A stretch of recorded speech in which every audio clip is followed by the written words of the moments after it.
दादा वल्लभ श्री नाम श्रीवंचन श्री मैत्री जी कहते हैं, विदुर जी, इस प्रकार ससुर और दामाद को आपस में वैर विरोध रखते हुए बहुत अधिक समय निकल गया। इसी समय ब्रह्मा जी ने दक्ष को समस्त प्रजापतियों का अधिपति बना दिया। इससे उसका गर्व और भी बढ़ गया। उसने भगवान शंकर को ब्रह्मनिष्ठों को यज्ञ भाग न देकर उनका तिरस्कार करते हुए पहले तो वाजपेयी यज्ञ किया और फिर बृहस्पति सव नाम का महायज्ञ आरंभ किया। उस यज्ञोत्सव में सभी ब्रह्म ऋषि, देवर्षि, पितृ देवता आदि अपनी अपनी पत्नियों के साथ पधारे। उन सब ने मिलकर वहां मांगलिक कार्य संपन्न किया और दक्ष के द्वारा उन सब का स्वागत सत्कार किया गया। उस समय आकाश मार्ग से जाते हुए देवता आपस में उस यज्ञ की चर्चा करते जाते थे। उनके मुख से दक्ष कुमारी सती ने अपने पिता के घर होने वाले यज्ञ की बात सुन ली। उन्होंने देखा कि हमारे निवास स्थान कैलाश के पास से होकर सब ओर से चंचल नेत्रों वाले गंधर्व और यक्षों की स्त्रियां चमकीले कुंडल और हार पहने खूब सज धज कर अपने अपने पतियों के साथ विमानों पर बैठी उस यज्ञोत्सव में जा रही हैं। इससे उन्हें भी बड़ी उत्सुकता हुई और उन्होंने अपने पति भगवान भूतनाथ से कहा। सती ने कहा, वामदेव, सुना है इस समय आपके ससुर दक्ष प्रजापति के यहाँ बड़ा भारी यज्ञोत्सव हो रहा है। देखिए, ये सब देवता वहीं जा रहे हैं। यदि आपकी इच्छा हो तो हम भी चलें। इस समय अपने आत्मियों से मिलने के लिए मेरी बहनें भी अपने अपने पतियों से वहाँ अवश्य आएंगी। मैं भी चाहती हूँ कि आपके साथ वहाँ जाकर माता पिता के दिए हुए गहने, कपड़े आदि उपहार स्वीकार करूँ। वहाँ अपने पतियों से सम्मानित बहनों, मौसियों और स्नेह दया जननी को देखने के लिए मेरा मन बहुत दिनों से उत्सुक है। कल्याण में इसके सिवा वहाँ महर्षियों का रचा हुआ श्रेष्ठ यज्ञ भी देखने को मिलेगा। अजन्मा प्रभु, आप जगत उत्पत्ति के हेतु हैं। आपकी माया से रचा हुआ ये परम आश्चर्य में त्रिगुणात्मक जगत आप ही में बास रहा है। किंतु मैं तो स्त्री स्वभाव होने के कारण आपके तत्व से अनभिज्ञ और बहुत दीन हूँ। इसलिए इस समय अपनी जन्मभूमि देखने को बहुत उत्सुक हो रही हूँ। जन्म रहित नीलकंठ देह के इनमें कितनी ही स्त्रियां तो ऐसी हैं जिनका दक्ष से कोई संबंध भी नहीं है, फिर वे अपने अपने पतियों के सहित खूब सज कर झुंड की झुंड वहाँ जा रही हैं। वहाँ जाने वाली इन देवांगनाओं के राजहंस के समान श्वेत विमानों से आकाश मंडल कैसा सुशोभित हो रहा है। सूरश्रेष्ठ ऐसी अवस्था में अपने पिता के यहाँ उत्सव का समाचार पाकर उसकी बेटी का शरीर उसमें सम्मिलित होने के लिए क्यों न छटपटाएगा। पति, गुरु और माता पिता आदि सुहृदों के यहाँ तो बिना बुलाए भी जा सकते हैं। अतः देव, आप मुझ पर प्रसन्न हो। आपको मेरी यह इच्छा अवश्य पूर्ण करनी चाहिए। आप बड़े करुणामय हैं, तभी तो परम ज्ञानी होकर भी आपने मुझे अपने आधे अंग में स्थान दिया है। अब मेरी इस याचना पर ध्यान देकर मुझे अनुग्रहित कीजिए। श्री मैत्री जी कहते हैं, प्रिया, सती जी के इस प्रकार प्रार्थना करने पर अपने आत्मियों का प्रिय करने वाले भगवान शंकर को दक्ष प्रजापति के उन मर्मभेदी दुर्वचन रूप वर्णों का स्मरण हो आया जो उन्होंने समस्त प्रजापतियों के सामने कहे थे। तब वे हंसकर बोले। भगवान शंकर ने कहा, सुंदरी, तुमने जो कहा है कि अपने वसुजनों के यहाँ बिना बुलाए भी जा सकते हैं, सो तो ठीक ही है, किंतु ऐसा तभी करना चाहिए जब उनकी दृष्टि अतिशय प्रबल देहाभिमान से उत्पन्न हुए मद और क्रोध के कारण द्वेष दोष से युक्त न हो गए हो। विद्या, तप, धन, सुदृढ़ शरीर, युवावस्था और उच्च कुल, 6 सत्पुरुषों के तो गुण हैं, परंतु नीच पुरुषों में ये ही अवगुण हो जाते हैं, क्योंकि इनसे उनका अभिमान बढ़ जाता है और दृष्टि दोष युक्त हो जाती हैं एवं विवेक शक्ति नष्ट हो जाती हैं। इसी कारण वे महापुरुषों का प्रभाव नहीं देख पाते। इसी से जो अपने यहाँ आए हुए पुरुषों को कुटिल बुद्धि से बोझ चढ़ाकर रोष भरी दृष्टि से देखते हैं, उन अव्यवस्थित चित्त लोगों के यहाँ ये हमारे बांधव हैं, ऐसा समझकर कभी नहीं जाना चाहिए। देवी, शत्रुओं के बाणों से भिन जाने पर भी ऐसी व्यथा नहीं होती। जैसे अपने कुटिल बुद्धि स्वजनों के कुटिल वचनों से होती हैं। क्योंकि बाणों से शरीर छिन्न भिन्न हो जाने पर तो जैसे जैसे निंद्रा आ जाती हैं, किंतु कुवाक्यों से मर्म स्थान विद हो जाने पर तो मनुष्य हृदय की पीड़ा से दिन रात बेचैन रहता है। सुंदरी, अवश्य मैं जानता हूँ कि तुम परम मोत्पत्ति प्राप्त हुए दक्ष प्रजापति को अपनी कन्या में सबसे अधिक प्रिय हो। तथापि मेरी आश्रिता होने के कारण तुम्हें अपने पिता से मान नहीं मिलेगा, क्योंकि वे मुझसे बहुत जलते हैं। जीव की चित्तवृत्ति के साक्षी अहंकार शून्य महापुरुषों की समृद्धि को देखकर जिसके हृदय में संताप और इंद्रियों में व्यथा होती है, वो पुरुष उनके पद को तो सुगमता से प्राप्त कर नहीं सकता। बस दैत्यगण जैसे श्रीहरि से द्वेष मानते हैं, वैसे उनसे कूड़ता रहता है। सुमद में तुम कर सकते हो कि आपने प्रजापतियों की सभा में उनका आदर क्यों नहीं किया। सो ये सम्मुख जाना, नम्रता दिखाना, प्रणाम करना आदि क्रियाएं जो लोक व्यवहार में परस्पर की जाती हैं, तत्वज्ञानियों के द्वारा बहुत अच्छे ढंग से की जाती हैं। वे अंतर्यामी रूप से सबके अंतकरणों में स्थित परम पुरुष वासुदेव को ही प्रणाम आदि करते हैं। देवाभिमानी पुरुष को नहीं करते। विशुद्ध अंतकरण का नाम ही वासुदेव है, क्योंकि उसी में भगवान वासुदेव का अपरोक्ष अनुभव होता है। उस शुद्ध चित्त में स्थित इंद्रा भगवान वासुदेव को ही मैं नमस्कार किया करता हूँ। इसलिए प्रिय, जिसने प्रजापतियों के यज्ञ में मेरे द्वारा कोई अपराध न होने पर भी मेरा कटु वाक्यों से तिरस्कार किया था, वो दक्ष यद्यपि तुम्हारे शरीर को उत्पन्न करने वाला पिता है, तो भी मेरा शत्रु होने के कारण तुम्हें उसे अथवा उसके अनुयायियों को देखने का विचार भी नहीं करना चाहिए। यदि तुम मेरी बात न मानकर वहां जाओगी तो तुम्हारे लिए अच्छा न होगा, क्योंकि जब किसी प्रतिष्ठित व्यक्ति का अपने आत्मीयजनों के द्वारा अपमान होता है, तब वह तत्काल उनकी मृत्यु का कारण हो जाता है। श्री मैत्रेय जी कहते हैं, विदुर जी इतना कहकर भगवान शंकर मौन हो गए। उन्होंने देखा कि दक्ष के यहाँ जाने देने अथवा जाने से रोकने दोनों ही अवस्था में सती के प्राण त्याग की संभावना है। इधर सती जी भी कभी बंधुजनों को देखने जाने की इच्छा से बाहर आती और कभी भगवान शंकर रुष्ट न हो जाए और वक्षों को साथ ले बड़ी तेजी से निर्भयता पूर्वक उनके पीछे हो लिए।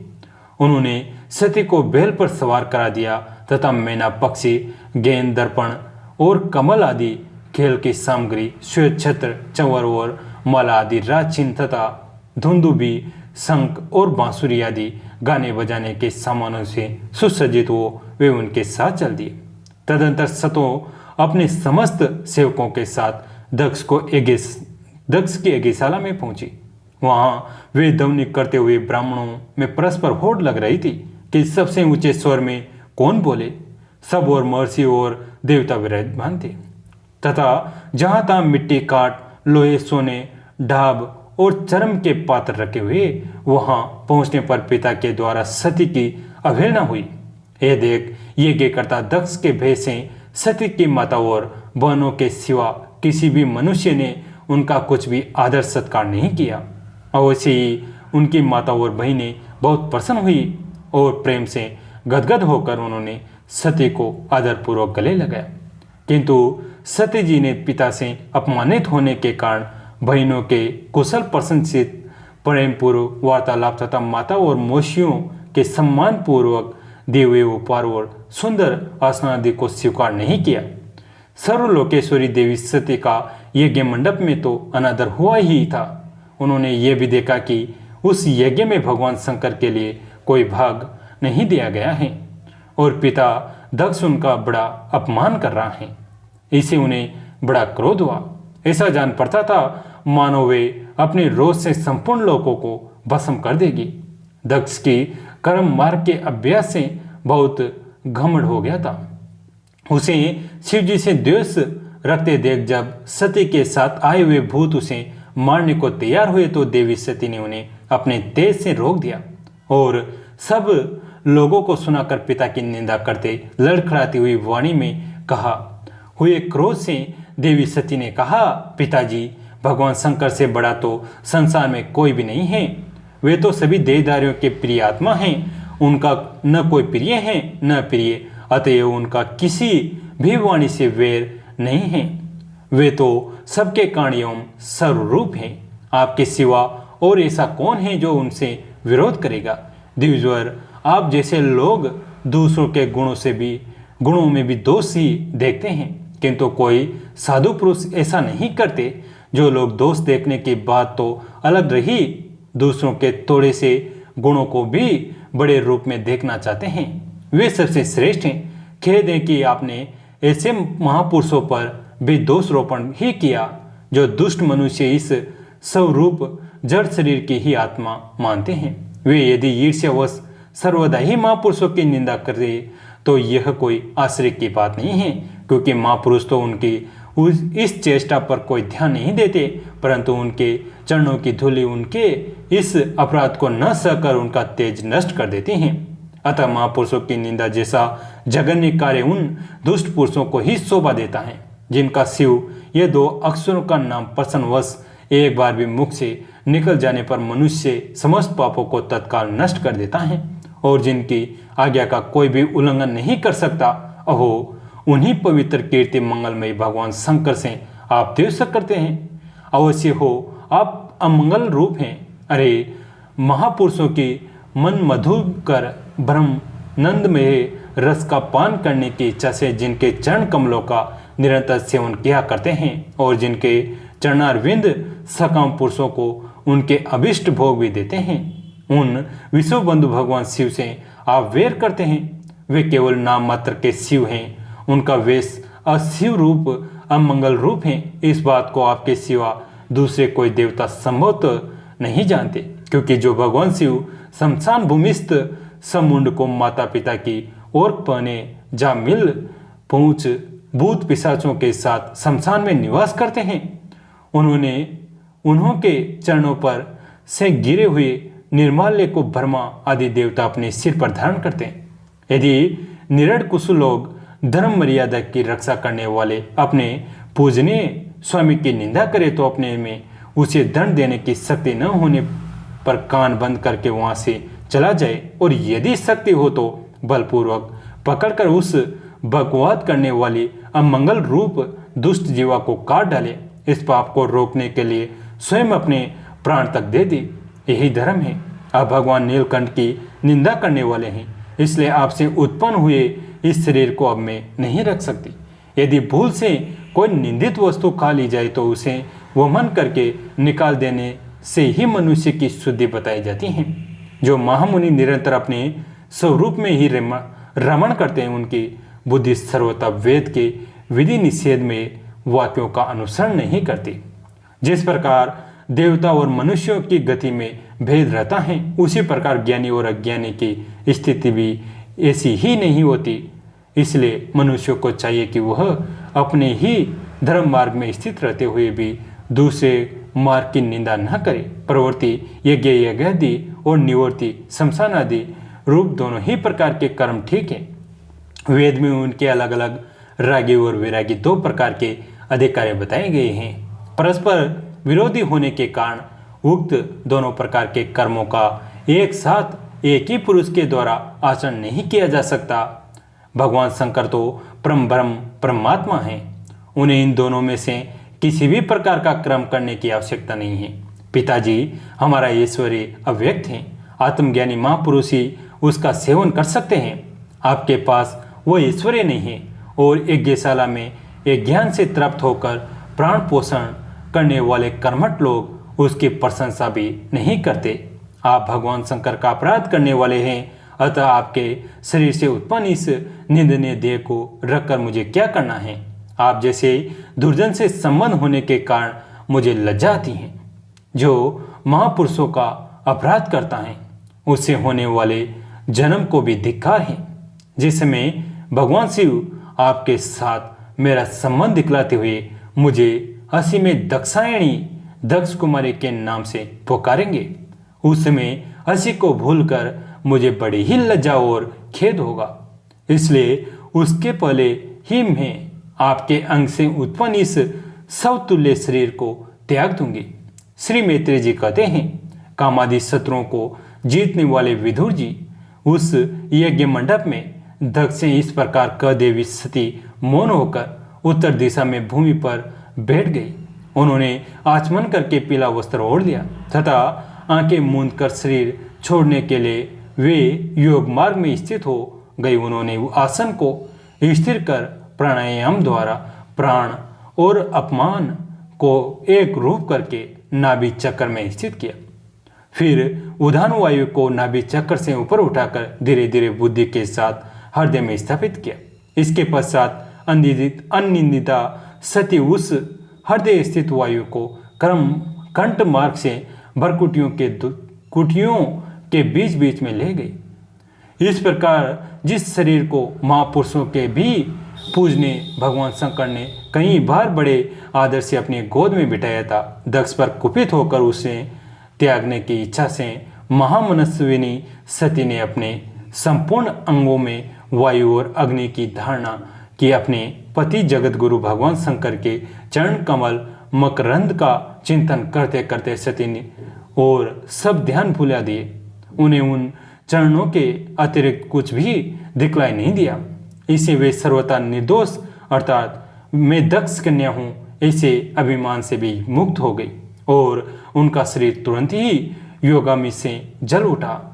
और उस समय वहां आए हुए देवता आदि ने जब सती का देह त्याग रूप यह महान आश्चर्यमय चरित्र देखा तब वे भी हाहाकार करने लगे और वो भयंकर कोलाहल आकाश में एवं पृथ्वी तल पर सभी जगह फैल गया। सब और यही सुनाई देता था, हाय दक्ष के दुर्व्यवहार से कुपित होकर देवादिदेव महादेव की पिया सती ने प्राण त्याग दिए। देखो सारे चराचर जीव इस दक्ष प्रजापति की ही संतान ही, फिर भी इसने कैसी भारी दुष्टता की है। इसकी पुत्री शुद्ध हृदय सती सदा ही मान पाने के योग्य थी, किंतु इसने उसका ऐसा निरादर किया कि उसने प्राण त्याग दिया। वास्तव में ये बड़ाई ऐसणु और ब्राह्मण द्रोही हैं। अब इसकी संसार में बड़ी अपकीर्ति होगी। जब इसकी पुत्री सती इसी के अपराध से प्राण त्याग करने को हुई तब भी इस शंकर द्रोही ने उसे रोका तक नहीं। जिस समय सब लोग ऐसा कह रहे थे उसी समय शिव जी के पार्षद सती का यह अद्भुत प्राण त्याग देख अस्त्र शस्त्र लेकर दक्ष को मारने के लिए उठ खड़ी हुई। उनके आक्रमण का वेग देखकर भगवान भृगु ने यज्ञ में विघ्न डालने वालों का नाश करने के लिए अपहंतक रक्ष इत्यादि मंत्र का उच्चारण करते हुए दक्षिणी दी में आहुति दी। अधर्यु भृगु जो ही आहुति छोड़ी कि यज्ञ कुंड से त्रिभुवन नाम के हजारों तेजस्वी देवता प्रकट हो गए। इन्होंने अपनी तपस्या के प्रभाव से चंद्रलोक प्राप्त किया था। उन ब्रह्म तेजस्व संपन्न देवताओं ने जलती हुई लकड़ियों से आक्रमण किया तो समस्त गुहाक और प्रणथगण इधर उधर भाग गए। कैसी लगी आज की कथा? अगर अच्छी लगी तो इसे अपने दोस्तों के साथ फैमिली के साथ शेयर करें। कहानी अंत तक सुनने के लिए आप सभी का तहे दिल से धन्यवाद।